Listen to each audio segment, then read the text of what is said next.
Hello everybody. Today we are going to talk about NIPT or NIPS or cell-free DNA as it has been variously called.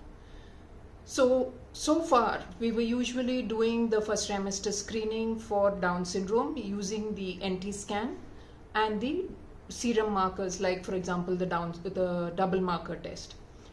This has a detection rate of around 89 to 90%, but it has to be done by trained fetal medicine specialists using very standardized protocols.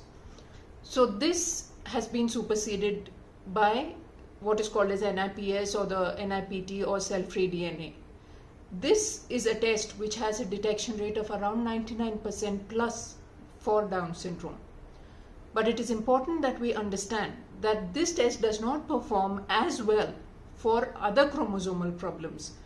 It has been used for chromosome number 13 and trisomy number 18, but it is not recommended for use for other chromosomal abnormalities.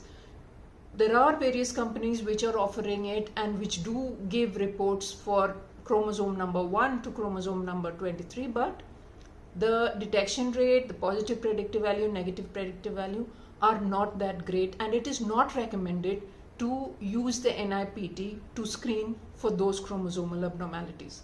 Similarly, there are companies which are talking about looking for other chromosomal conditions or genetic conditions like microdeletions, duplications.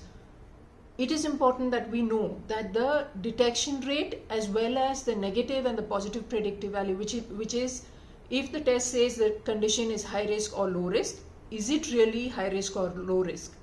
It is not that great. So NIPT is not the way to go when we are looking for such things. These are conditions that need to be tested by direct genetic testing. Similarly, if there is a structural abnormality in the fetus on the scan, like say for example there is a cleft lip or there is a heart abnormality, please do not get an NIPT done.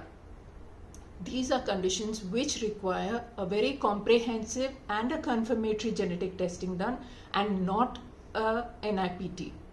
NIPT, end of the day, is still a screening test and not a confirmatory test. And it performs very well for Down syndrome, to a certain extent for trisomy 13 and 18, and not for the other conditions. When you want to get an NIPT done, please discuss it with your fetal medicine specialist or your obstetrician and then get your tests done. Thank you.